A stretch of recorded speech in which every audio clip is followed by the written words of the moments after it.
Good morning. It is Tuesday, February 22nd, 2022.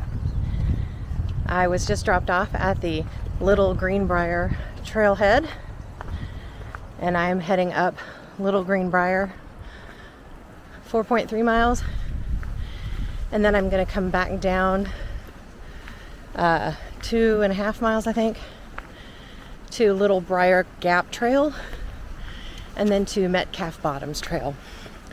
A total, I think I'm going to be going around 8 to 9 miles today. The first 4.3 miles are uphill, but I think it's going to be a fairly mild uphill, so I'm not real worried. More worried about the wind, branches coming down.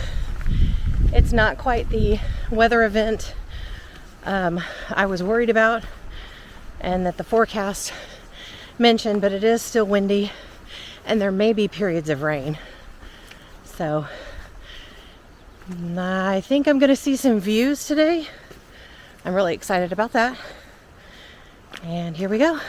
So there is a high wind alert out for today. I think they are expecting wind gusts up to 60 miles an hour. But I'm on an area, or in an area, where it's not as high up. Trees can still blow over, but I'm not as concerned. However, that high wind watch, I believe, started at 7 o'clock last night and goes through 7 o'clock today. And I don't really think it's been extremely windy. However, there have been some gusts. So for today, I'm really going to be listening for those trees. It's really, aside from not hiking, that's really all you can do, is pay attention to the sounds that you hear and maybe where you're at. Along the lines of hiker safety and weather events, you really do have to just be as informed as you can be, but also go with your gut. You know, there are times when you're going to do all the right things, and then you find yourself on the top of Seiler's Bald with a warning from the National Park Service to take shelter because of thunderstorms and hail. And you do your best. I survived that. That particular event was just supposed to be, thunder showers. And if I would have altered my plans for that hike because of rain and thunder showers, the possibility of, I would never get my map completed. However, I do study several different kinds of weather forecasts. I use NOAA. That's my first stop. For me and my experiences, oh, that's pretty. I find that AccuWeather, it does tend to be a little more accurate. But what I really pay attention to is a site that's called Mountain Weather Forecast. Mountain Weather Forecast is a really wonderful tool. And there are only certain mountaintops on there. The two I seem to use the most, at least at this point, are Mount LeConte and Thunderhead Mountain. However, for this hike, and I'm currently on Little Greenbrier, which is at the edge of the Great Smoky Mountains National Park along Wares Valley. I also referred to Mount Collins. It will give you a base, a mid, and an upper elevation forecast. Sometimes it just gives you a base and an upper. The forecast will show you wind speeds. I checked that for Mount Collins for this one.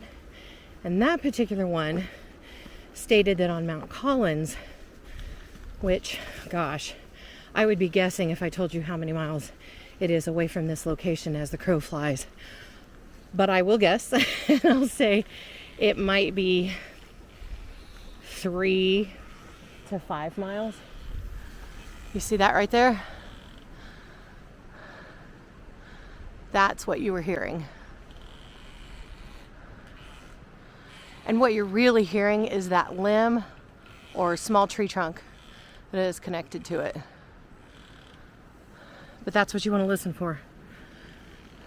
Limbs could fall off of dead trees. They could fall off of living trees. Anyway, I would say Mount Collins might be 3 to 5 miles as the crow flies. But the wind gusts for there today, they mentioned as high as 45. And so I would say that unless something crazy happens from here on, that was more accurate. It also stated the rain chances, how much rain they expect.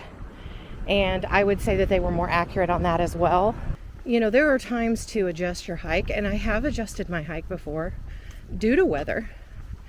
And then there are times when you have to feel confident in your knowledge, in the research that you've done, and in your ability to take all the facts and all the forecasts into mind and figure out for yourself if you think it's going to work.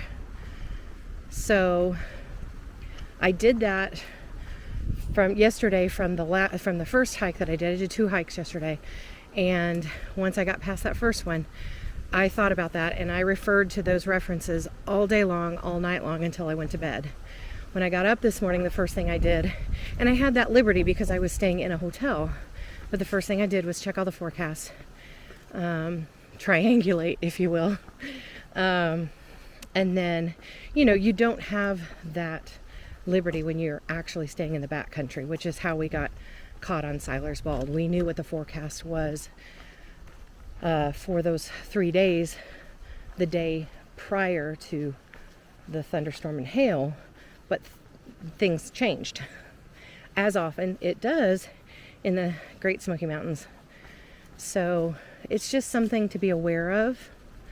And one of the reasons why I always have a plan B for every hike, and sometimes within a hike I'll have alternate plans as well, especially if it offers alternate plans. It's easy if you've got several different trails coming off of one trail and you have to do them all. That'll get harder as my map gets more complete. But anyway, I just wanted to give that PSA. This is actually a beautiful hike right now. I love rainy days. I was completely prepared. Oh, nice little view of Weir's Valley. As what I understand in the research that I did, this is just a glimpse of what's to come today. That's a park boundary marker. Made it to the juncture. This is, of course, the Little Greenbrier Trail. Ooh, and the rain just kicked in. And the Little Brier Gap Trail. Found myself in a little cove again. I think this is about the end of the rain cloud, though. I did have some service and was able to see the radar. And I think after this one it gets clear. It's really blowing way up there, and I can hear it. But right here, things are okay. I just need to keep an eye out.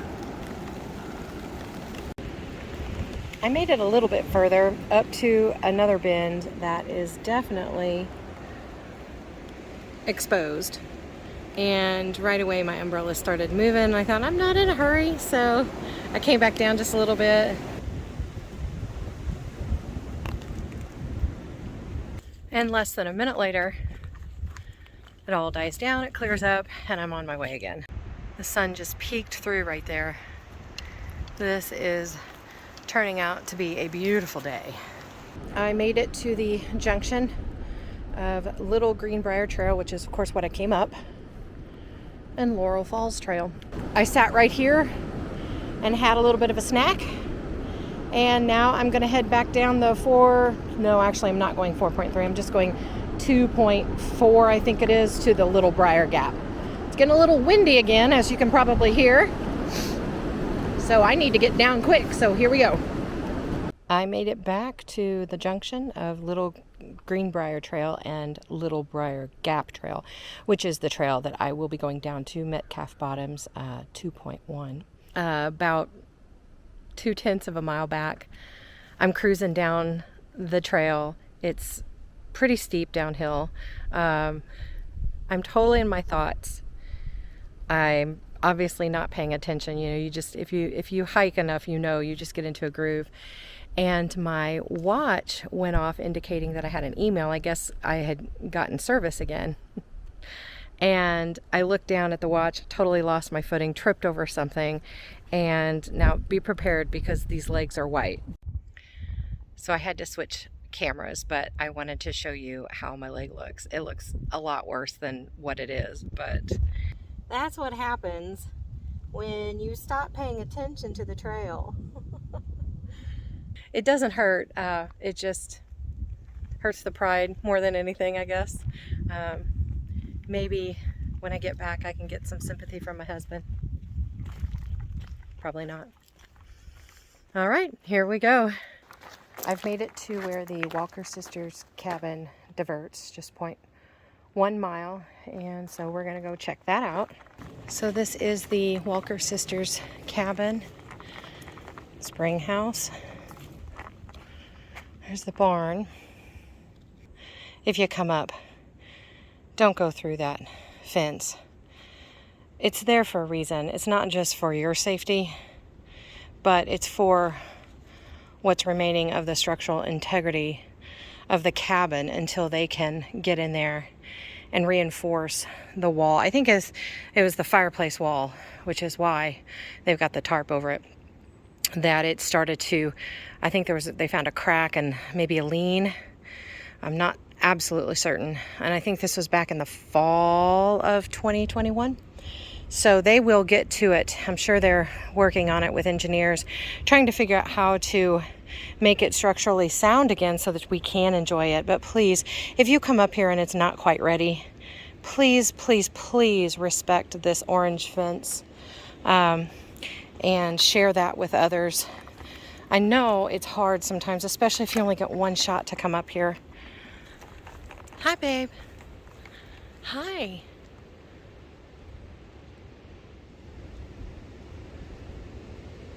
She's cleaning her ears, doing what a good mama does. Okay, we've made it to the Greenbrier School.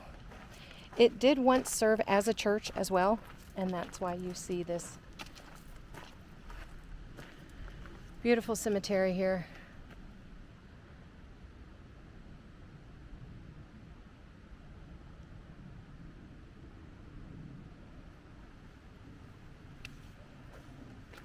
We'll go in here before we continue along the trail. Looks like I have this to myself also. Here's a little overview if you want to stop the film and read it. Take a look at the foundation of this school.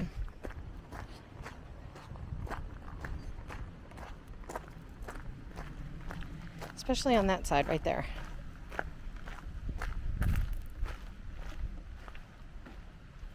Completely amazing. Oh, these stairs are new. Oh my goodness.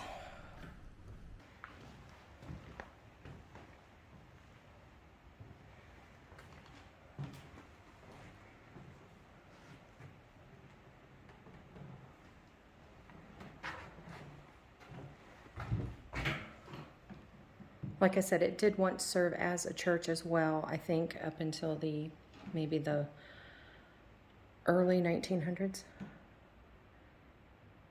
think it was built in 1882, and I do believe that they held school here, I want to say 1926, but it might be 1936 because that more coincides with the formation of the park.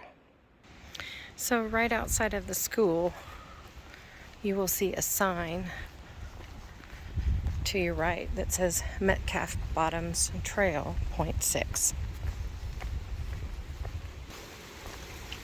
Here is the Metcalf Bottoms Trail sign to the picnic area where I parked, 0.6 away.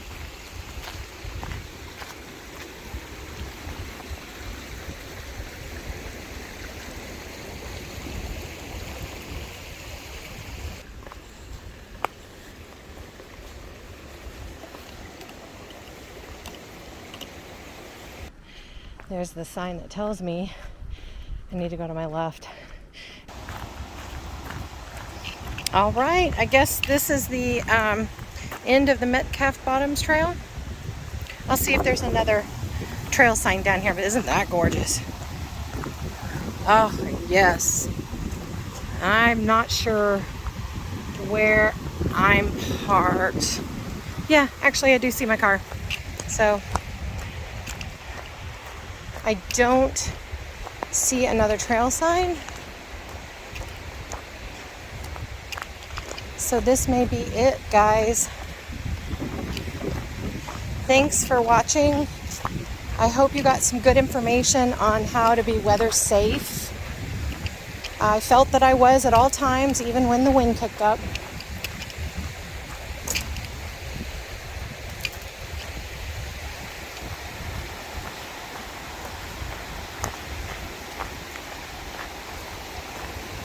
Got one more sign.